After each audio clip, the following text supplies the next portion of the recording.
inició el juicio contra el exsecretario de Seguridad Pública, Genaro García Luna, acusado por la Fiscalía de los Estados Unidos de haber dado protección al cártel de Sinaloa a cambio de sobornos millonarios. Y no solo eso. Durante 3 días comparecieron testigos de la Fiscalía, entre ellos y el principal, el narcotraficante Sergio Villarreal Barragán, el Grande, quien dijo que el capo Arturo Beltrán Leiva, el Barbas, le pagaba a García Luna de 1 a 1.5 millones de dólares cada mes y que incluso lo había mandado secuestrar en el 2008.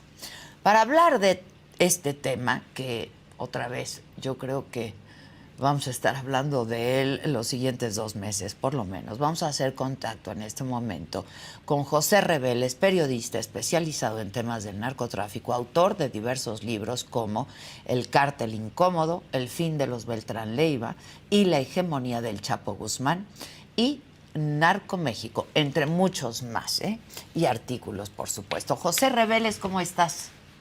Adela, muy buenos días, gusto en saludarte. Igualmente, mi querido José, feliz año. Estamos a final de mes, pero seguimos diciendo feliz año. Que dure todo el año el abrazo. ¿Verdad? Que dure todo el año. Oye, un primer apunte de cómo se ha llevado durante esta semana el juicio. Sí, esto impresionó mucho lo que dijo el Grande con respecto del supuesto secuestro de Genaro García Luna, que por cierto yo lo tengo en mi libro, El cártel incómodo, relatado por los mismos agentes agentes federales que dieron incluso los nombres de todos los escoltas de Genaro García Luna, más de 80, no iban todos, iban 20 y tantos, pero que fueron sometidos por Arturo Beltrán, se llamaban las FAA, las Fuerzas Armadas de Arturo. Ándale. Sí, así se denominaban y se uniformaban.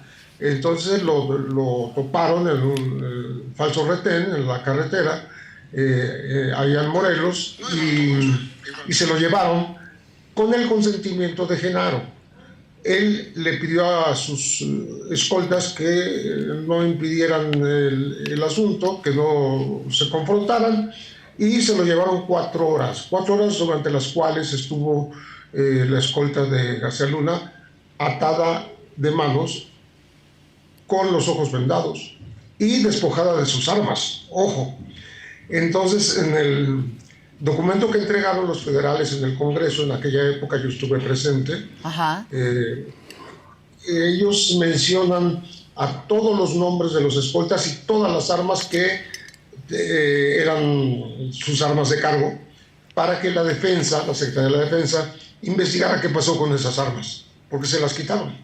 Entonces, nunca se hizo nada, o sea, el Congreso no avanzó, la defensa no hizo caso de esto y aquello quedó en la oscuridad, pero los agentes se expresaron por escrito diciendo que sospechaban que era un montaje de Genaro García Luna, porque era experto en montajes, decían, citando el caso de Florence Cassese y de Israel Vallarta, y por tanto fingió este secuestro para poder conversar a sus anchas con Arturo Beltrán. ¿Sí? Todo esto ya no lo cuenta con detalle el Grande, porque pues es lo que ocurrió. Y definitivamente lo que confirma es que ya en 2008 el Arturo Beltrán pues tenía una relación muy cercana con García Luna y le estaba pidiendo una definición, porque ese mismo año, en enero, fue atrapado Alfredo Beltrán y eso dividió al cártel de Sinaloa. Los Beltrán se separaron y estaban confrontados de manera violenta, armada. Y decía que García Luna le decía a Arturo a García Luna, defínate, o sea, ¿estás con ellos o con nosotros? Porque estaban favoreciendo a la otra parte del cártel de Sinaloa, que no eran los Beltrán, o sea, al Chapo y al Mayo. Y ese es el contexto más o menos de lo que ocurrió, que es muy grave porque no se hizo nada, se dejó que una fuerza del narcotráfico se impusiera sobre los federales, con el consentimiento de su jefe. De su jefe, para claro. pagar no sé qué. Oye, Pepe, a ver, tú has estudiado este tema de manera exhaustiva, investigado el tema de manera muy, muy exhaustiva. ¿Tú ves a Felipe Calderón involucrado en esto? ¿Ves a Felipe Calderón pactando de alguna manera o sabiendo cómo actuaba García Luna? Yo creo que no podía ser ignorante de lo que pasaba. Eso es absolutamente lógico, pero además hay evidencias como el hecho de haber contratado justamente al general Mario Arturo Acosta Chaparro, que tiene un negro historial en la Guerra Sucia, que estuvo en la cárcel acusado de encubrir al Señor de los Cielos, Amado Carrillo, junto con el general Humberto Quiroz Hermosillo. Los dos eran personajes terribles desde la Guerra Sucia, acusados de los vuelos de la muerte, que tiraban cadáveres o gente viva al mar desde pie de la cuesta. Bueno, esa es la historia de la Guerra Sucia. Pero cuando empieza el gobierno de Vicente Fox, les hacen un juicio castrense en el campo militar número 1, yo estuve ahí, en donde se les acusa de proteger al Señor de los Cielos mediante sobornos. Lo mismo que a García Luna ahora, con respecto a Sinaloa, en Estados Unidos, a Acosta Chaparro y a Quiroz Hermosillo los acusaron en México, los condenaron.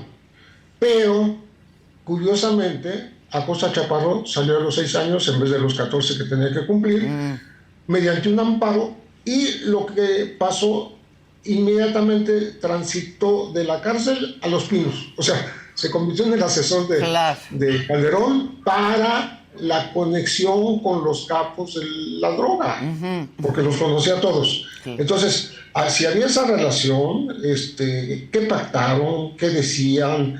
Que se habla de que era distribuir las rutas, pero bueno, ¿cuánto dinero hubo de por medio? Si hubo alguna cuota, etcétera, etcétera. Estamos hablando de algo muy serio, porque estamos hablando de que desde Los Pinos, en esa época, se manejaba, se coordinaba, se dialogaba con los capos del narcotráfico de este país. Ya. Cuando, pues, Felipe Calderón decía que, pues, lo que había que hacer, que nunca se negociaría con ellos, ¿no? No, pues se reunían con ellos constantemente. Ya. Oye, Pepe, ¿cómo está ahora el cártel de Sinaloa? Pues yo creo que desde antes del asunto de Ovidio, por ejemplo, ya estaba dividido. Muy fragmentado desde hace muchos años, ¿no? Sí, porque a partir de que el Chapo fue capturado por última vez, ¿no? Después de 2 fugas carcelarias, digamos que los hijos del Chapo, los llamados chapitos, son los menores, ¿no? Se sintieron con el derecho de heredar a lo que era el imperio de su padre. Pero pues estaban hablando de estar por encima de Ismael El Mayo Zambada. El Mayo, claro. El Mayo tiene 40 años traficando, o sea, tiene más tiempo traficando él de la edad de los niños, ¿no? O sea, esos chamacos, digo porque ninguno ha cumplido 40, pues no habían nacido cuando él ya traficaba. Entonces, de alguna manera, el Mayo un poco le escaló las orejas. ¿Te acuerdas aquel episodio en Puerto Vallarta, en el negocio la leche, que los capturaron y luego los soltaron? Sí. Pues fue una jalada de orejas, porque qué raro que secuestren a unos capos como los hijos del Chapo Guzmán y luego los dejen en libertad. Claro. Entonces fue un jalón de orejas y se dividieron, estaban confrontados, de tal manera que no ha llegado a mayores, quiero decir, no se han confrontado tan violentamente, pero sí se desplazaron de ciertas rutas. Y pues el cártel, a pesar de esta división, sigue siendo muy poderoso. Muy poderoso, porque justamente ahora con la visita de Biden, cuando Biden menciona específicamente el fentanilo, pues está aludiendo a Ovidio, porque Ovidio es el que manejaba los laboratorios. en donde los mexicanos ya pues producen, vamos a decir, elaboran el fentanilo a partir de los precursores que llegan de Asia, sí. Porque es un opioide sintético al que se le añaden cosas y ahora se combina hasta con la cocaína y es terrible, es mortal. Es mortal. Sí. Entonces, a Estados Unidos le preocupa mucho que Sinaloa esté introduciendo el fentanilo a su territorio. Y con la captura de Ovidio, ¿cuál es tu lectura ya de finalmente esta recaptura de Ovidio? Bueno, la recaptura de Ovidio creo que es algo que nos debía la Cuarta Transformación por aquella libertad que se le dio hace más de 3 años, porque se alegó que había que evitar un baño de sangre y pues es que los sicarios de Sinaloa ya habían entrado hasta la zona habitacional donde estaban las familias de los familiares, metido, por ejemplo, pipas de gas para hacerlas explotar. O sea, era una amenaza muy fuerte. Sí. Habían capturado una patrulla también militar, liberado a los presos de la cárcel de Aguaruto, puros criminales. Tenían cercada toda la ciudad y reaccionaron de una manera muy violenta y muy eficaz para evitar que se llevaran Ovidio de Sinaloa, que lo trasladaran a México y entonces fue liberado. Esta vez, esta segunda ocasión, lo hicieron mejor, ¿no? Con más inteligencia. Lo hicieron más eficazmente, claro, desde el punto de vista de la rapidez y de evitar que se quedara Ovidio en Sinaloa. Cuando reaccionó su gente, ya estaba en el avión, ya se había salido, incluso llegaron a tirotear. Le tocó un avión de Aeroméxico recibir disparos, pero ya se había venido a México y por tanto, de alguna manera se cumplió aquella frase que en su momento de la primera captura de Ovidio y su liberación, dijo el presidente López Obrador, evitamos un baño de sangre y ya habrá tiempo, ya habrá oportunidad, ya habrá trabajo para capturarlo en otra ocasión. Y así fue. ¿Te pareció una buena decisión la del presidente en la primera captura de Ovidio? Fue una decisión muy polémica, le causó muchos problemas, muchas críticas. No lo hizo quedar bien ante la sociedad porque estaba dando la apariencia de ser benévolo con... Y ante Estados Unidos y ante el mundo, ¿eh? Claro, por supuesto. Entonces, en esta ocasión como que se reivindicó un poco, pero además estuvo la coyuntura de que fue 4 días antes de la llegada de Biden. Exacto. O sea, como si hubiera sido preparado para él. Yo no creo que haya sido preparado, porque esto se hace con meses de anticipación. Se cambió un día antes al mando militar, al jefe de la 9ª zona. O sea, para evitar estas filtraciones, claro, que hubo seguramente 3 años antes, incluso se cambió el mando militar. Entonces, fue algo muy, muy bien planeado y muy eficaz, aunque hubo víctimas mortales, hubo 10 militares muertos, hubo 19 sicarios también abatidos, ¿no? Sí. Oye, Pepe, háblanos un poco del personaje de García Luna. Un hombre, pues, raro, ¿no? Un hombre como con siempre el ceño muy adusto, que no gesticula mucho. Háblanos un poco de este personaje que tú has estudiado también. Bueno, sí, incluso este gesto adusto que tú mencionas tiene que ver un poco con su dificultad que tenía para hablar. Ajá. Un poco, incluso algunos malévolos lo apodaban el tartamudo, ¿no? Pero eso se le fue, no sé si tomó clases pero se le fue mejorando con el tiempo, pero digamos que él empieza a ser muy poderoso desde que sale de la Secretaría de Seguridad Pública. La primera ocasión estuvo ahí cuando Alejandro Gers Manero, sí, era el secretario de Seguridad Pública Federal. Sí, fue su jefe. ¿Se acuerdan de eso? Estamos hablando del 2000, de 1999-2000, y estaba Wilfrido Robledo y García Luna.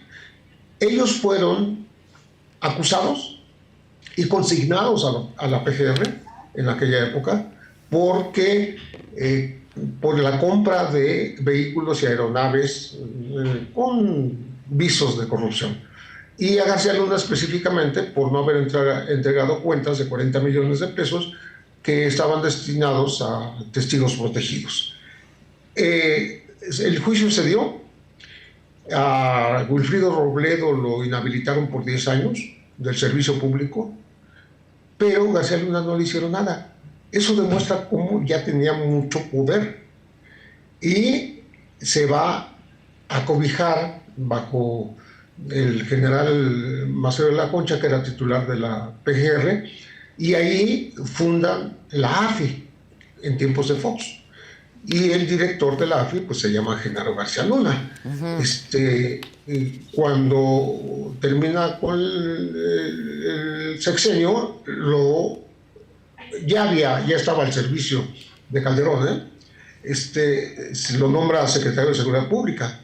Y es su amigo, es un hombre que tiene mucho poder, que dispone de los presupuestos enormes que se le dieron entonces, porque la guerra contra el narcotráfico implicó miles de millones de pesos, ¿no? Y creció el personal, llegaron casi a 40,000 agentes federales.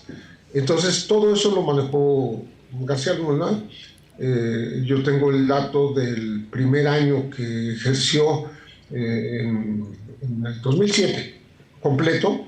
Hubo un sobrante o un presupuesto no ejercido que debía devolverse a Hacienda y en aquella época lo acusaron de haberse quedado con 1,000 millones de pesos. Ya desde entonces. Él tenía fideicomisos, según declaró entonces el auditor de Hacienda, que se supone que no, las autoridades, las dependencias no pueden crear fideicomisos porque son inauditables, con los cuales, por ejemplo, compró 3 helicópteros de Black Hawk en 42 millones de pesos en aquella época. No se los dio la Iniciativa Mérida, los compró la Secretaría, y después también la Marina lo imitó y el Ejército también lo imitó, pero ya compraron mucho más caro. Cada helicóptero, en vez de 14 millones, costaron 26 y 30 millones. Pero bueno, en esa historia hubo quien lo denunció por escrito. Se llama Javier Herrera Valles. En el 2008 yo tuve los documentos y hablé con Javier varias veces, y Calderón no le hizo caso. O sea, porque ¿cuál era la acusación de Javier Herrera? Que estaba admitiendo como comandantes personas que no habían pasado los exámenes de confianza, que venían de la AFI y que no podían entrar. Pero García Luna ordenó que entraran 7 de 12. Ya. ¿Sí? Está por escrito. Y que los operativos eran fingidos. Que el operativo de Acapulco y el de Tamaulipas, que en los primeros días de la guerra, primero el de Michoacán, contra el narcotráfico, declarado por el propio Calderón en diciembre de 2006, pues nada más agarraban y mandaban 200, 300 o 500 elementos, pero sin ningún plan, sin ningún domicilio, sin ninguna orden de aprehensión, sin ninguna investigación. Es decir, iban a hacer una presencia que no servía de nada más que para atrapar a ladrones de vehículos, ¿no? Sí. No, nada relevante. O sea, fue muy fingida el inicio de la guerra. Todo eso lo denunció Javier, y por lo cual fue encarcelado. Porque curiosamente iba a que lo entrevistara Denise Merkel a Televisa, y en el camino lo capturaron y lo metieron a la cárcel de Tepic. Estuvo casi 4 años. Ya su queja está admitida en la Comisión Interamericana de Derechos Humanos, que dice que si pasan años y no se mueve la justicia, pues jamás va a ocurrir nada. Entonces le admitió la queja, aunque no se hubieran agotado todos los recursos legales en México. Un caso excepcional. Pero sí te da una idea que desde el 2008 particularmente ya estaba siendo denunciado. Yeah. Y también se habla de que el general Tomás Ángeles de Aguajares se lo dijo personalmente a Calderón. pero nadie le hizo caso a estas denuncias en aquella época. No, porque García Luna contaba con todas las confianzas de Calderón, ¿no? Sí, además era alguien que tenía la fama de superpolicía, sí. era muy eficaz. Sí. Por ejemplo, para el tema de secuestro, tenía mucho labor de inteligencia, pero también era un buen inventor. Hay muchos culpables, no nada más Vallarta, sino otras personas acusadas de secuestro que no eran de las bandas que se decía, porque las manejaban a su antojo. Sí. Y de todas maneras, digamos que la guerra de Calderón terminó siendo fingida, pues precisamente porque el paradigma, para mí el paradigma de la corrupción policial y también como el motor de lo que Andrés Manuel llamó narcogobiernos en este país, como el de Felipe Calderón, ¿no? Fue García Luna. Porque era un enlace entre la delincuencia y el gobierno, era un hombre que tenía la capacidad de poner a los elementos judiciales federales al servicio del narco, para hacer el trabajo sucio, para matar enemigos, para hacer cateos y quitarles droga. Sí, Eso es lo que está detrás de las declaraciones del Grande. Sí, sí. Oye,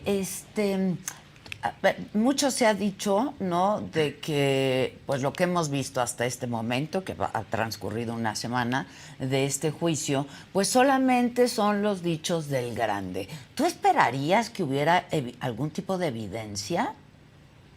Mira, el episodio del falso secuestro de García Luna, yo así lo llamo, se puede corroborar, ahí sí hay pruebas. Okay. Que vayan al Congreso, que le piden al que fue diputado Armando Barreiro que diga cómo estuvo, dónde están los documentos, desde cuándo se denunció, por qué no se hizo nada, dónde están las armas, todavía se puede investigar qué pasó con esas armas.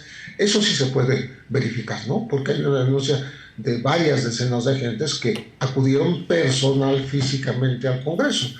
Lo de la entrega del dinero es muy difícil detectarlo porque pues, no está ni videofilmado, ni pues está grabado, ni son fotos, expertos, ¿no? Pues no creo que puedan presentar ninguna evidencia ¿no? De esa naturaleza, vamos. No, la evidencia tiene que buscarse al revés, comenzando por los resultados y yendo hacia atrás. ¿Qué es lo que estaba haciendo el gobierno de México ahora con estos 700 millones de dólares que está reclamando García Luna? Tú te preguntas, bueno, ¿y de dónde sacó 700 millones de dólares? Bueno, la acusación formal en Miami, desde el 2021, es que a través de 39 empresas y fideicomisos conectados con contratos por parte del gobierno y con García Luna, se derivó esa cantidad de manera ilegal. Y eso entonces, sí se puede comprobar, ¿no? Eso sí se puede comprobar. Pero no lo están juzgando por el enriquecimiento. Exacto. En Estados Unidos. Lo están juzgando por traficar y estar al servicio de una organización delincuencial durante todos estos años, desde el 2001, que se llama Cártel de Sinaloa. Exacto. Ese es el tema. Entonces, como que hay un paralelo ahí, ¿no? Pero además México no había hecho nada. Hasta que lo capturaron en Estados Unidos, México empezó a pedirle una extradición por un lavado de dinero de 28 millones. Bueno, es absurdo. Sí. Ya demasiado tarde. Sí, ya no va a ocurrir. Ya no ocurrió. Que García Luna primero se ha juzgado en México y luego ya va a Estados Unidos. Eso ya no pasó. Entonces, pues él va a tener que enfrentar todas estas acusaciones que, como pues hemos visto, son disparejas. Hay unas muy relevantes que dicen muchas cosas, pero posiblemente sin comprobar, claro, ¿no? Sino dándole la confianza a la palabra de un delincuente, como dice la defensa. Pero también va a haber otros que sí van a poder aportar más evidencia, porque pues estuvieron presentes durante todo este tiempo en reuniones incluso con el presidente de la República. En Acapulco mismo, el hecho de los 4 Zetas que fueron videofilmados cuando los ejecutaban. Acuérdate que eso armó un gran escándalo en el 2005 y el entonces antidrogas, José Luis Santiago Vasconcelos, dijo que estos eran traidores a la patria, eran malos policías y estaban al servicio de la Barbie.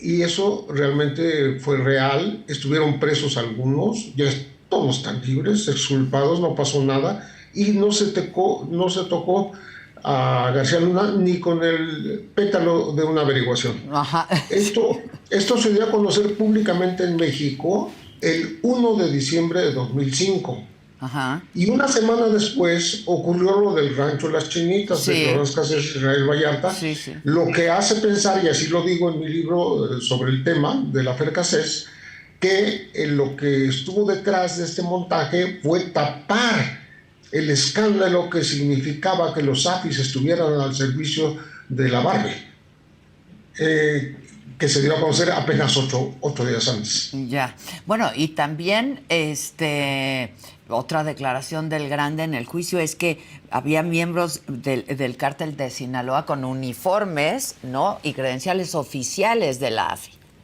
Sí, y menciona que actuaron él mismo, el Grande, uniformados y con armas y credenciales en el operativo para capturar al rey Zambada. Ajá. En Lindavista. Te acordarás que lo sorprendieron aquí en la Ciudad de México. La primera vez le dieron algún pitazo, se escapó, pero la segunda vez lo capturaron, y incluyendo a su hijo, que después se dijo que se había suicidado en una casa de arraigo, pero nunca se mostró el cadáver ni nada, lo que hace pensar que lo enviaron a Estados Unidos como testigo protegido. Bueno, en toda esa trama actuaron narcos de los Beltrán, uniformados como federales y con armas oficiales. Ya. Ahora, ¿tú ves a la Barbie testificando en este juicio? Yo creo que si quieren hacerlo exhaustivamente, tendrán que llamarla. Ya. Y tendrán que llamar al Vicentillo. También. Aunque no se ha mencionado mucho el Vicentillo.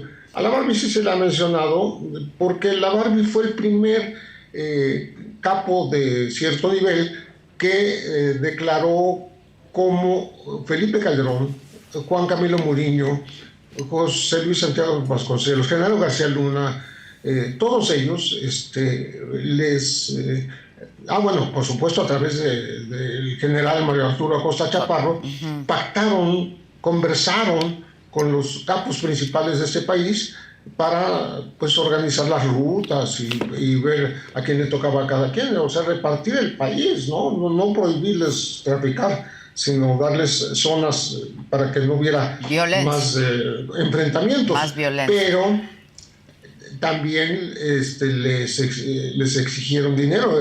La Barbie dice haber entregado él personalmente dinero a estos personajes, a Juan Camilo y a Genaro García Luna. Entonces, bueno, tendrán que llamarlo, yo digo, para que esto se corrobore. Y el Vicentillo, porque el Vicentillo, siendo el hijo de Ismael El Mayo Zambada, él no tuvo un proceso como García Luna, sino le dieron una pena administrativa de unos pocos años, ya está a punto de salir, pero sabe muchísimo y bueno, tiene que saber muchísimo de lo que fue la Barbie, porque la Barbie empezó operando en Tamaulipas para combatir al cártel del Golfo, y al final se supo que era agente doble, es agente de la DEA, con nacionalidad doble también, mexicano-estadounidense, que estaba infiltrado en los grupos de traficantes.